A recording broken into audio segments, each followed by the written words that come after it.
जैसा कि आपको पता है, श्री सीपी राधाकृष्णन जी हमारे देश के नए उपराष्ट्रपति बने हैं। ये एनडीए अलायंस की तरफ से नॉमिनी थे और ये पहले महाराष्ट्र के गवर्नर रह चुके हैं। इनको टोटल 452 वोट्स मिले हैं और इंडी अलायंस के कैंडिडेट को 300 वोट्स मिले हैं। इंडी अलायंस की तरफ से कैंडिडेट थे बी सुदर्शन रेड्डी जी।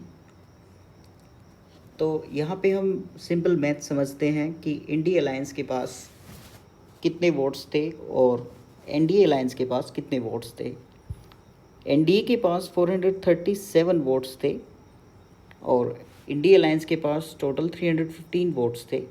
लेकिन जैसा कि हमें पता है कि इनको 452 वोट्स मिले हैं, यानी कि इंडी अलायंस के 15 इलेक्टर्स यहाँ शिफ्ट हो गए, जिससे इनका काउंट 452 हो गया और इंडी अलायंस के कैंडिडेट का काउंट 300 रह गया। So with majority he becomes vice president of India. अब हम बात करते हैं वाइस प्रेसिडेंट के इलेक्शन प्रोसेस की। एलिजिबिलिटी क्राइटेरिया की बात करें तो वाइस प्रेसिडेंट आर्टिकल 63 टू 71 तक कवर होता है हमारे कॉन्स्टिट्यूशन में।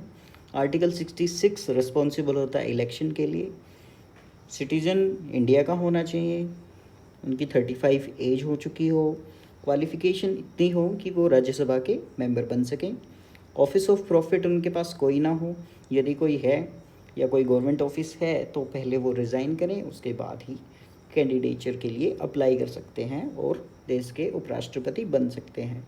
वोटिंग सिस्टम की बात करें तो सीक्रेट बैलेट सिस्टम होता है, जो कि single transferable vote system of proportional representation को यूज़ करता है। कंडक्टिंग अथॉरिटी हमें पता ही है, election commission of India conduct कराता है और इनका जो टेन्योर होता है वो 5 साल का होता है और री इलेक्शन पॉसिबल होता है, यानी वो कितनी भी बार देश के उपराष्ट्रपति बन सकते हैं और इनको ओथ हमारे देश के राष्ट्रपति दिलाते हैं। अभी मुझे कमेंट में बताइए कि हमारे इंडिया का लॉन्गेस्ट सर्विंग वाइस प्रेसिडेंट कौन रहा है। Thank you.